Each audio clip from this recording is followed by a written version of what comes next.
श्री दुर्गा सप्तमी पाठ के 12वें अध्याय में आपको देवी चरित्रों के पाठ का महात्म्य को ध्यान बताऊंगा। इसको ध्यानपूर्वक सुनिए। मैं 3 नेत्रों वाली दुर्गा देवी का ध्यान करता हूँ। उनकी श्री अंगों की प्रभा बिजली के समान है। वह सिंह के कंधे से बैठी हुई भयंकर प्रतीत होती है। हाथों में तलवार और ढाल लिए अनेक कन्याएं उनकी सेवा में खड़ी हैं। वह अपने हाथों में चक्र, गदा, तलवार, ढाल, बाण, धनुष, पास और तर्जनी मुद्रा धारण किए हुए हैं। उनका स्वरूप अग्निमय है तथा वो माथे पर चंद्रमा का मुकुट धारण करती है। देवी बोली, देवताओं, जो एकाग्रचित होकर प्रतिदिन इन स्थितियों से मेरा स्तमन करेगा, उसकी सारी बाधा मैं निश्चय ही दूर कर दूंगी। जो मधु केटव का नाश, महिषासुर का वध तथा शुभ निशुभ की संहार की प्रसंग का पाठ करेंगे तथा अष्टमी, चतुर्दशी तथा नवमी को भी जो एकाग्रचित हो भक्तिपूर्वक मेरे उत्तम महात्म्य का स्मरण करेंगे, उन्हें कोई पाप नहीं छू सकेगा। उन पर पाप जनित आपत्तियां भी नहीं आएंगी। उनके घर में कभी दरिद्रता नहीं होगी तथा उनको कभी प्रेमी जनों से विषों का कष्ट भी नहीं भोगना पड़ेगा। इतना ही नहीं, उन्हें शत्रु से, लुटेरों से, राजा से, शस्त्र से, अग्नि से तथा जल की राशि से भी कभी भय नहीं होगा। इसीलिए सबको एकाग्रचित होकर भक्तिपूर्वक मेरे इस महात्म्य को सदा पढ़ना और सुनना चाहिए। यह परम कल्याण कारक है। मेरा महात्म्य महामारी जनित समस्त उपद्रवों तथा आध्यात्मिक आदि 3 प्रकार के उत्पादों को शांत करने वाला है।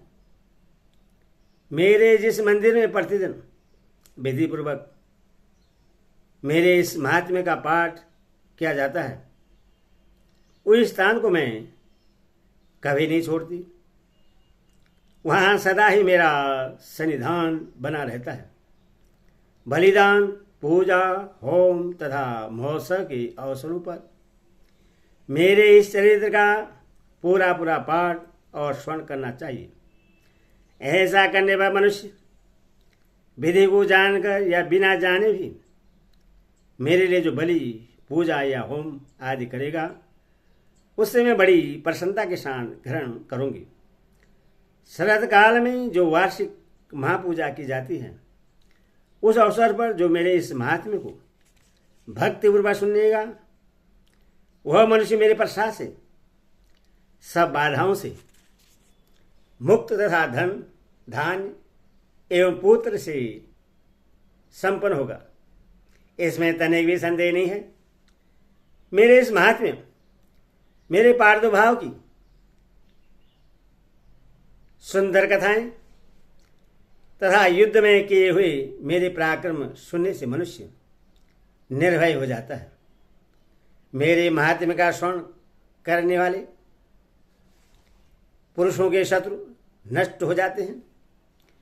उन्हें कल्याण की प्राप्ति होती है तथा उनका कुल आनंदित रहता है। सर्वस्व शांति कर्म में बुरे स्वप्न दिखाई देने पर तथा ग्रहजनित भयंकर पीड़ा उपस्थित होने पर मेरा महात्म्य स्मरण करना चाहिए। इससे सब विघ्न तथा भयंकर ग्रह पीड़ाएं शांत हो जाती हैं और मनुष्य का देखा हुआ स्वप्न शुभ स्वप्न में परिवर्तन हो जाता है। बाल ग्रहों से आक्रांत हुए बालकों के लिए यह महात्म्य शांतिकारक है तथा मनुष्य के संगठन में फूट होने पर यह अच्छी प्रकार मित्रता कराने वाला होता है। यह महात्म्य समस्त दुराचारियों के बल का नाश कराने वाला है। इसके पाठ मात्र से राक्षसों, भूतों और पिशाचों का नाश हो जाता है।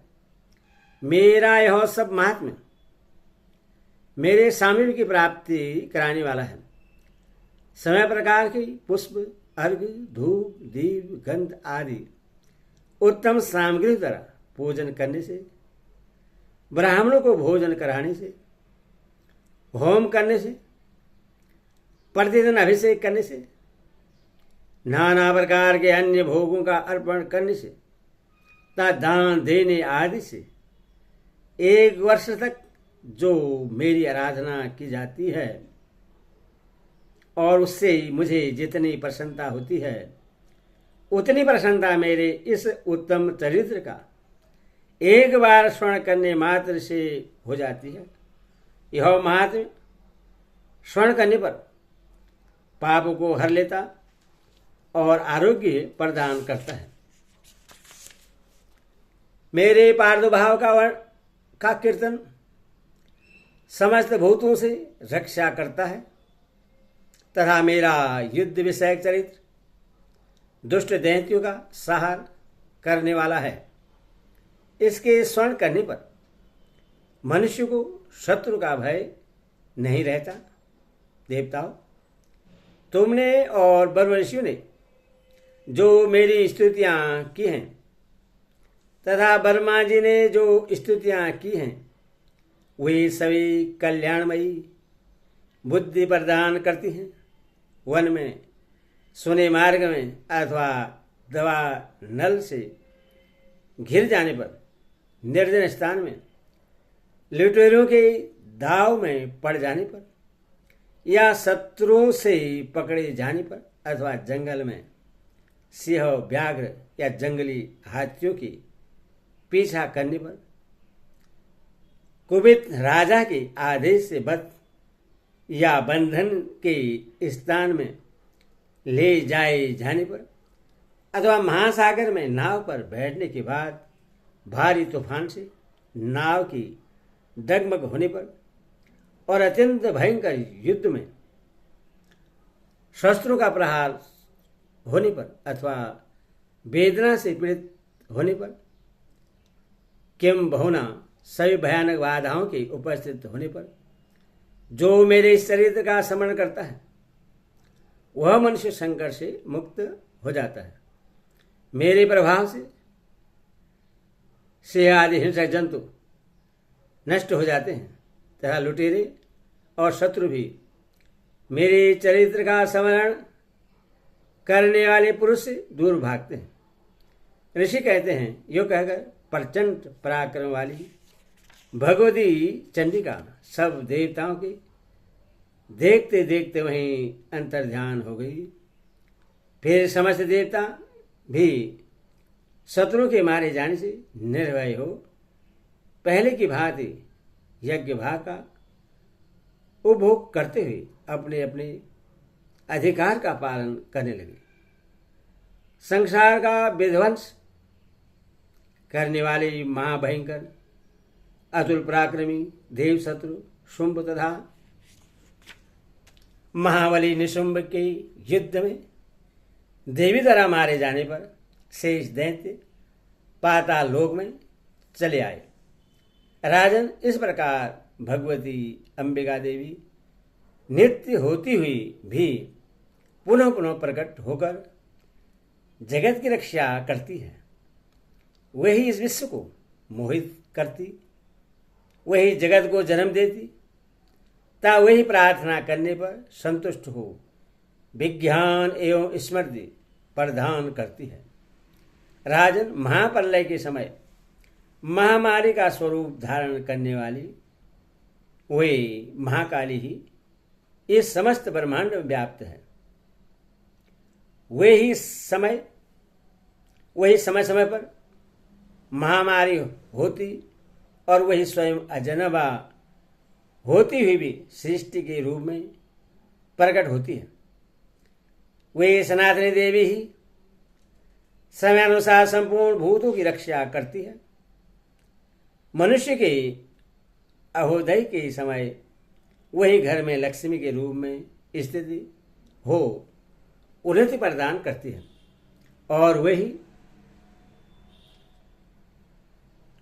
अभाव के समय दरिद्रता बनकर विनाश का कारण होती है। पुष्प, धूप और गंध आदि से पूजन करके उनकी स्तुति करने पर वे धन, पुत्र, धार्मिक बुद्धि तथा उत्तम गति प्रदान करती हैं।